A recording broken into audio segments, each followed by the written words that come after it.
سورۃ التوبہ رکوع نمبر 5 آیت نمبر 37۔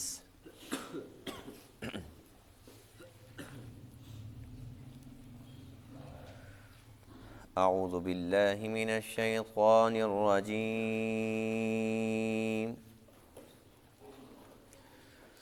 بسم اللہ الرحمن الرحیم۔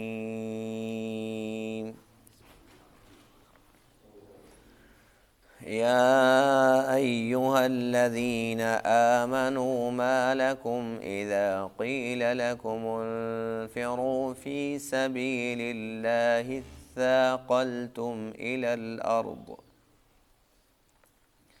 أرضيتم بالحياة الدنيا من الآخرة فما متاع الحياة الدنيا في الآخرة إلا قليل إلا تنفروا يعذبكم عذابا أليما ويستبدل قوما غيركم ولا تضروه شيئا واللہ علی کل شیء قدیر۔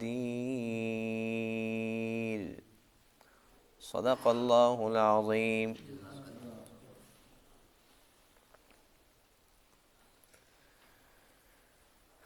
آج کے درس میں ان آیت کریمہ میں جہاد کا حکم ہے۔ اللہ تعالیٰ نے ایمان والوں کو جہاد کا حکم دیا، اور جن لوگوں کے اندر جہاد کے متعلق کچھ سستی پائی جاتی تھی انہیں تنبیہ فرمائی کہ اپنی سستی کو ختم کر دو، اور جو لوگ جہاد نہیں کرتے ان کے لیے بہت بڑی وعید بھی ہے۔ اللہ فرماتے ہیں کہ اگر تم لوگ اللہ کے حکم جہاد کے لیے نہیں نکلو گے، ایک تو اللہ تعالیٰ تمہیں دردناک عذاب کے اندر مبتلا کرے گا، دوسرا یہ کہ یہ بھی ممکن ہے کہ اللہ تعالیٰ تم سب کو ختم کر دے اور تمہاری جگہ کوئی اور لوگ لے آئے جو اللہ کے حکم پر عمل کریں۔ اور اگر تم لوگ جہاد نہیں کرو گے، بے شک جہاد کا انکار کر دو، تم جتنے بزدل بن جاؤ، تو اللہ فرماتے ہیں کہ تم میرا کچھ بھی نہیں بگاڑ سکتے، اس لیے کہ میں ہر ایک چیز پر قدرت رکھنے والا رب ہوں، میں جو چاہتا ہوں سو کرتا ہوں، میں کسی کا پابند نہیں ہوں، کسی کا محتاج نہیں ہوں۔ اگر تم لوگ جہاد کرو گے، میرے احکام بجا لاؤ گے، تو اس کے اندر میرا فائدہ نہیں ہے، تمہارا اپنا فائدہ ہے۔ تو اس لیے اپنے فائدے کے لیے، اپنی آخرت سنوارنے کے لیے، ہمیشہ ہمیشہ کی کامیابی کے لیے ضروری ہے کہ تم اللہ تعالیٰ کے ہر ایک حکم پر لبیک کہو۔ یا ایھا الذین آمنو، اے ایمان والو، ما لکم، تمہیں کیا ہو گیا، اذا قیل لکم، جب تمہیں کہا جاتا ہے، انفروا فی سبیل اللہ، کہ تم اللہ کے راستہ میں نکلو، اثاقلتم الی الارض، تم بوجھل بن جاتے ہو زمین کی طرف، یعنی کہ تم بیٹھ جاتے ہو۔ ارضیتم بالحیات الدنیا، کیا تم راضی ہو گئے دنیا کی زندگی پر، من الآخرہ، آخرت کے مقابلہ میں۔ فما متاع الحیات الدنیا، بس نہیں ہے دنیا کی زندگی کا سامان، فی الآخرہ، آخرت کے مقابلے میں، الا قلیل، مگر بہت تھوڑا۔ الا تنفروا، اگر تم نہیں نکلو گے، یعذبکم عذابا علیما، اللہ تعالیٰ تمہیں عذاب دے گا، دردناک عذاب، ویستبدل قوما، اور تبدیل کر دے گا اور قوم کو، غیرکم، تمہارے علاوہ، ولا تضروہ شیئا، اور تم اس کا کچھ نہیں بگاڑ سکتے، واللہ علی کل شیء قدیر، اور اللہ تعالیٰ ہر ایک چیز پر قادر ہے۔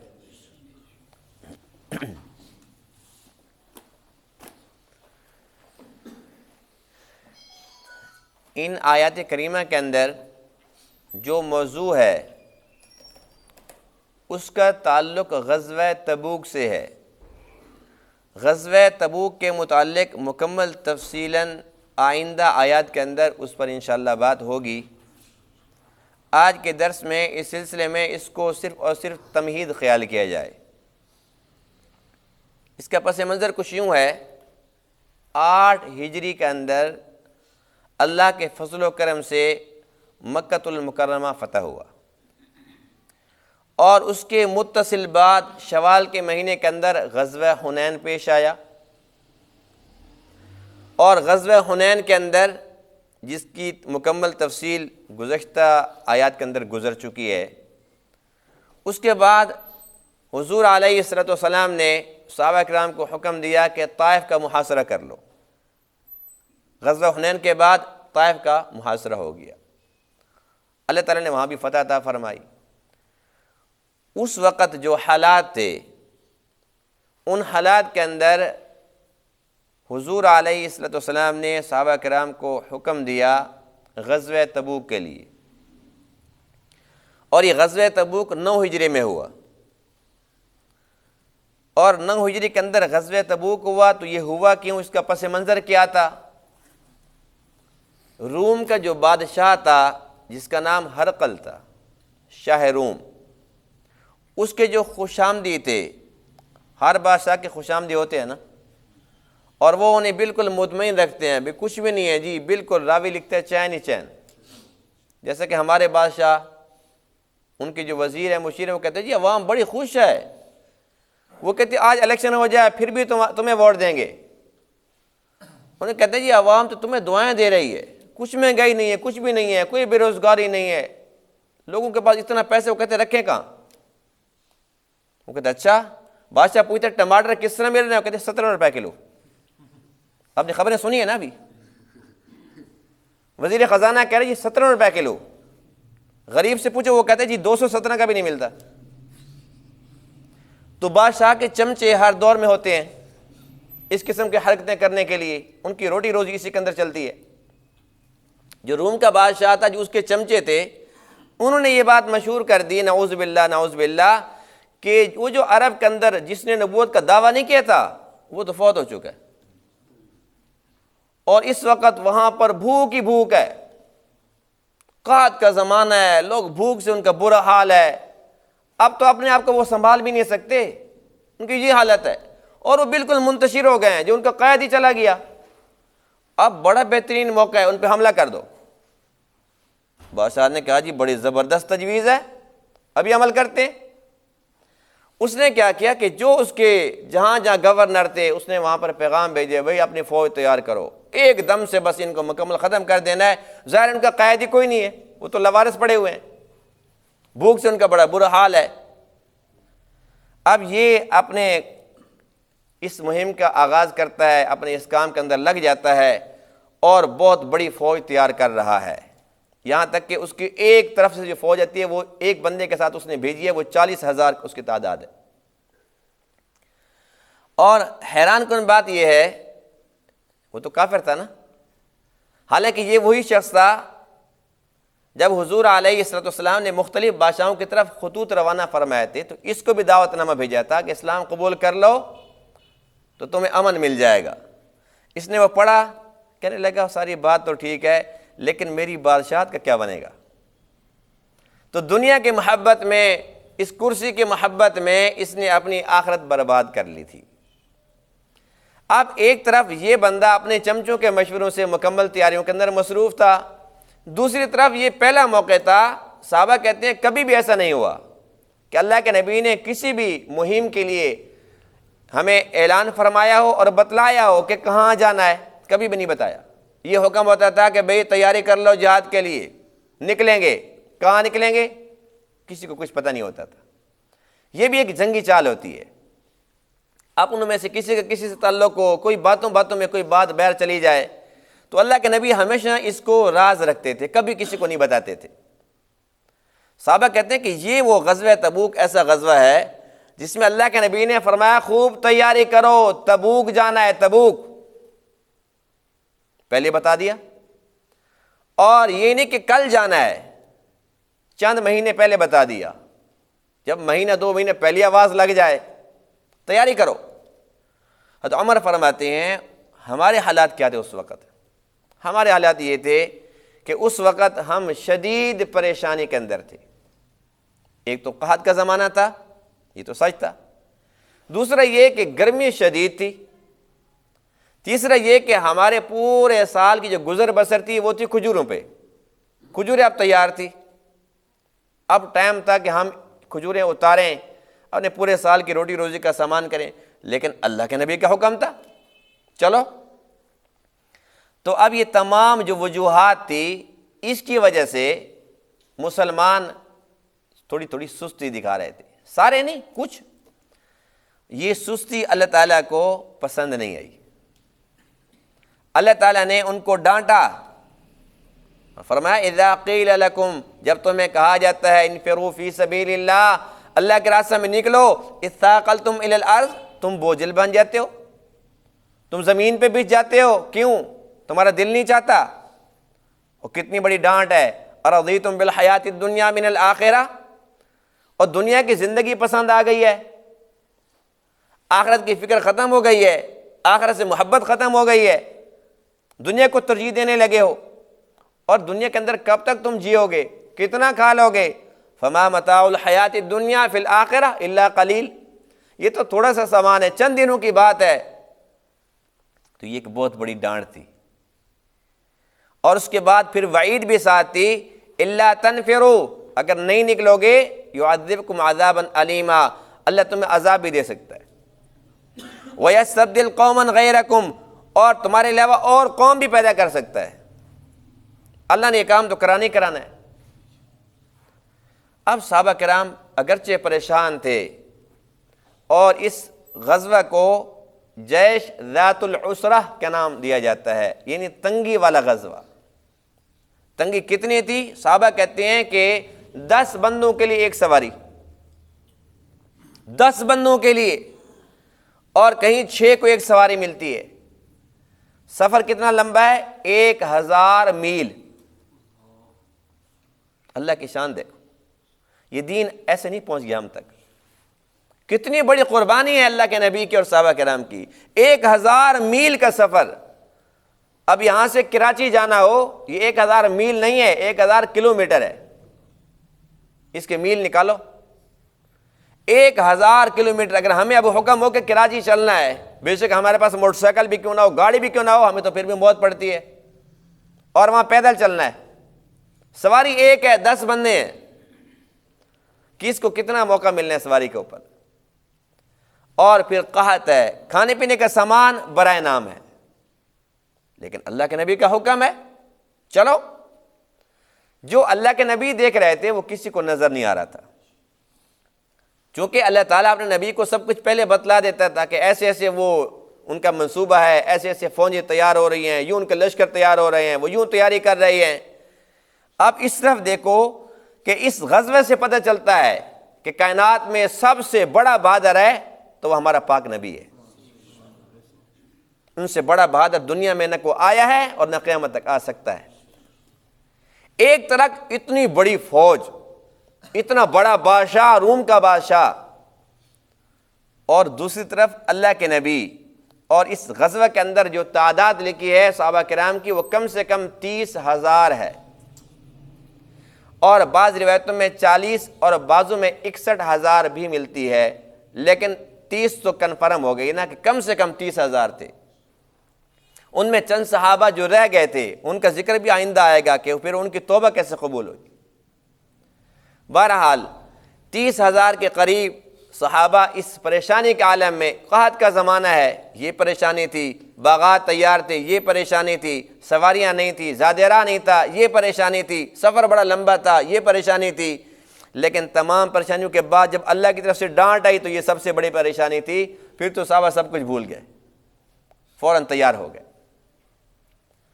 اب جب یہ لشکر یہاں سے روانہ ہوتا ہے تو اللہ کی شان دیکھو کہ جب یہ تبوک پہنچتے ہیں، اب وہ جو بڑا بادشاہ بنا ہوا تھا شاہ روم ہرقل بادشاہ، اس نے کہا اپنے چمچوں کو، تم تو کہتے تھے کہ وہ بھوک سے مر رہے ہیں، تم تو کہتے ان کا قائد دنیا چھوڑ کے چلا گیا ہے، تم بکواس کرتے تھے، ہماری سرحدوں کے اوپر پہنچ چکے ہیں، ہم وہاں پہنچتے لڑتے ان کے ساتھ، وہ تو ہمارے سر کے اوپر پہنچ چکے ہیں۔ وہ ڈر گیا، غزوہ تبوک کے اندر کوئی جنگ نہیں ہوئی، بادشاہ ڈر گیا، اس نے ہتھیار ڈال دیے، اس نے کہا یہ ہمارے سر کے اوپر جو آ کے بیٹھ چکے ہیں یہ بھوکے ہیں، بھوکا بندہ ہمارے سر پہ ایسے مسلط ہو سکتا ہے؟ اس نے اپنے مشیروں کو خوب ڈانٹا، برا بھلا کہا، اور اس نے کہا کہ تم مجھے مروانا چاہتے تھے۔ تو بات یہ ہے کہ چونکہ اللہ کے سچے نبی تھے اور اللہ کی طرف سے حکم تھا اور آپ کو یقین کامل تھا کہ جب میں اللہ کا سچا نبی ہوں اور اللہ کا حکم بھی ہے، اللہ میرے ساتھ بھی ہے، بے شک میرے پاس سواری نہیں ہے، بے شک میرے ساتھیوں کے پاس زیادہ راہ نہیں ہے، بے شک ہمارے حالات ٹھیک نہیں ہیں، ہم کمزور ہیں، لیکن اللہ تو ہمارے ساتھ ہے۔ اللہ اپنے نبی کو اور ان پر ایمان لانے والے صحابہ کو کبھی بھی رسوا نہیں کرے گا۔ تو بات یہ ہے کہ جو اللہ کا امر ہے وہ ہو کے رہتا ہے، اللہ کے معاملات کے اندر کوئی دخل اندازی نہیں کر سکتا، اور اللہ فرماتے ہیں یاد رکھو واللہ علی کل شیء قدیر، میں ہر چیز پر قادر ہوں، قدرت رکھنے والا رب ہوں۔ اب اس آیت کریمہ کے اندر اللہ نے دھمکی کیا دی؟ اگر تم نے میرا کہا نہ مانا، یعذبکم عذابا علیما، دردناک عذاب بھی دے سکتا ہوں۔ دوسری دھمکی کیا تھی؟ وَيَسْتَبْدِلْ قَوْمًا غَيْرَكُمْ، اور میں کوئی اور قوم بھی پیدا کر سکتا ہوں۔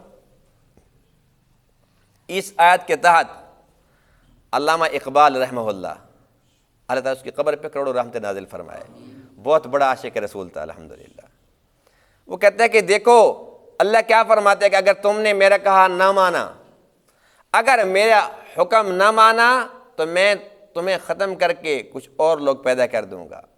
اس سے یہ سبق ملتا ہے، اللہ ہمیں یہ سمجھانا چاہتا ہے کہ میں تمہارا پابند نہیں ہوں، اگر میرا حکم مانو گے، اگر جہاد کرو گے، اس دین کا کام کرو گے، دین کی خدمت کرو گے، تمہارا نفع ہے، اگر نہیں کرو گے تو میں کسی سے بھی کام لے سکتا ہوں۔ فرماتے ہیں دیکھتے نہیں ہو، مثال بڑی پیاری دی ہے۔ علامہ اقبال فرماتے ہیں مولانا عبید اللہ سندھی رحمہ اللہ اور مولانا احمد علی لاہوری رحمہ اللہ، یہ دو بہت بڑے مفسر قرآن گزرے ہیں، بہت بڑے مفسر قرآن، بہت بڑے اولیاء کرام میں سے تھے، اور دین کا بہت زیادہ کام کیا۔ فرمایا کہ ان دو بندوں نے اتنا بڑا دین کا کام کیا کہ لاکھوں سید مل کر نہیں کر سکے۔ اللہ تعالیٰ نے یہ نہیں دیکھا کہ یہ کون ہیں، یہ سکھ خاندان سے تھے، یہ دونوں سکھ خاندان سے تھے۔ علامہ اقبال فرماتے ہیں کہ اب دیکھو جب سید وہ پیچھے رہ گئے اور سکھ خاندان کے دو دین کی خدمت کرتے ہیں، آگے نکل جاتے۔ اللہ نے دین کا کام لینا تھا، قرآن کی خدمت کا کام ان سے لینا تھا، اللہ نے یہ نہیں دیکھا کہ یہ سید ہے یا غیر سید ہے، یہ کس خاندان سے ہے، اللہ نے کام لیا کہ نہیں لیا۔ تو یہ ہمارے لیے بہت بڑی مثال ہے۔ اگر ہم سمجھتے ہیں جی ہم نے دین کو بہت بڑا کھمبا دے رکھا ہے، جی بڑا کندھا دے رکھا ہے، بڑی ٹیک دے رکھی ہے، تو یہ ایک شیطانی وسوسہ اور خیال ہے۔ یہ اللہ کا کام ہے، یہ چلتا رہے گا۔ جو اس کام میں جڑ جائے گا، کسی بھی طریقے سے اس کے اندر حصہ اپنا ملا لے گا، وہ خوش بخت ہے۔ یہ نہیں ہے کہ اگر ہم نہیں کریں گے تو نعوذ باللہ کوئی اسلام مٹ جائے گا، کوئی مسلمان ختم ہو جائیں گے، کچھ بھی نہیں ہونے والا۔ یہ اللہ کا نظام ہے، یہ چلتا رہے گا۔ اس کو چلانے والے ہم نہیں ہیں، اس کو چلانے والا کون ہے؟ خود اللہ ہے۔ یہ تو یوں سمجھے کہ بس گاڑی چل رہی ہے، گاڑی چل رہی ہے، اس کو اللہ تعالیٰ چلا رہا ہے اور منزل مقصود تک اسی نے پہنچانا ہے۔ جو اس میں سوار ہو جاتا ہے، جو اس کے ساتھ شامل ہو جاتا ہے، وہ رنگا جاتا ہے۔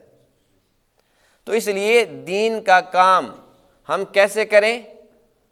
سب سے پہلے تو اللہ تعالیٰ سے ہم دعائیں مانگیں، اللہ تعالیٰ توفیق دے گا تو تبھی کر سکتے ہیں نا۔ پھر اللہ تعالیٰ توفیق بھی دیتا ہے، قبول بھی کرتا ہے، تو اللہ تعالیٰ سے ہم نے دعائیں کرنی ہے کہ یا اللہ ہمیں قبول کر، ہمارے کیا اوقات ہے۔ اور اگر کہیں اللہ تعالیٰ نے ہمیں توفیق دے دی ہے کسی بھی رنگ کے اندر، ہم دین کے کسی کام کے اندر اگر ہم تھوڑا سا تعاون کرنے والے بن گئے ہیں تو اس پر اترانا نہیں چاہیے، شیطان نہیں بننا چاہیے، کیونکہ شیطان اتراتا ہے نا، بلکہ ہمیں چاہیے کہ پھر ہم عاجزی اختیار کریں اور اللہ تعالیٰ کا شکر بجا لائیں۔ یا اللہ تیرا شکر ہے، تیرا احسان عظیم ہے، تو نے ہمیں توفیق دی، ورنہ ہمارے بس میں کہاں تھا۔ اب یہ دیکھو کہ ہم نے نماز پڑھی، سب کہتے ہیں الحمدللہ۔ نماز پڑھنے کے بعد سب چلے گئے، آپ کیوں نہیں گئے؟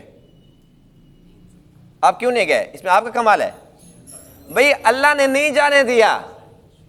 ہمارے پاس کوئی بندہ آتا ہے ملنے کے لیے، وہ بلکہ ہمیں فون کرتے جی میں آپ سے ملنا چاہتا ہوں، اور جی میں بازار میں فلاں دکان پہ آؤں گا نا سودا لینے، بس وہیں مل لیں گے، اور نہیں جی میں نے آپ سے اسپیشل بات کرنی ہے، چلو میں خود آ جاؤں گا، فون پہ بات کر لو یار، ٹھیک ہے بس۔ یعنی ہم چاہتے ہیں کہ ہمارے گھر وہ نہ آئے، ایسا ہوتا ہے نا۔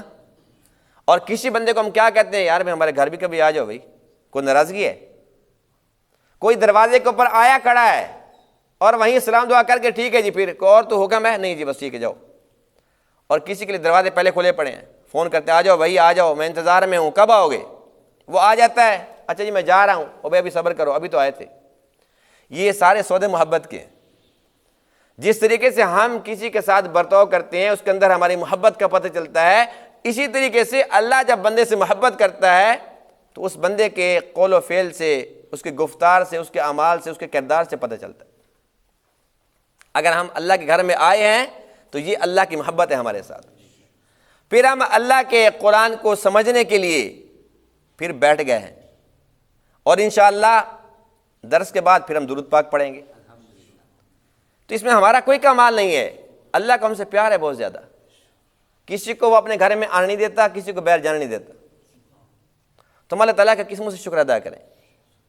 تو اس لیے اس بات کی ضرورت ہے کہ ہم اللہ تعالیٰ کا اس نعمت پر بہت زیادہ شکر ادا کریں۔ اللہ تعالیٰ کا یہ فیصلہ ہے کہ جب تم میری نعمتوں پر شکر ادا کرتے ہو تو میں ان میں اور اضافہ کرتا ہوں، اور اگر ناشکری کرتے ہو تو یاد رکھو میری پکڑ بڑی سخت ہے۔ اور جب کسی انسان کو دیکھو کہ وہ نماز پڑھتا ہے، وہ تلاوت کرتا ہے، مسجد میں زیادہ وقت گزارتا ہے، سمجھ لو کہ اللہ تعالیٰ اس سے راضی ہے۔ اور جس کو دیکھو کہ اذان ہو رہی ہے، وہ سن بھی رہا ہے حی علی الصلاۃ حی علی الفلاح، لیکن کہتے جی بڑا بیزی ہوں، میرے پاس وقت نہیں ہے۔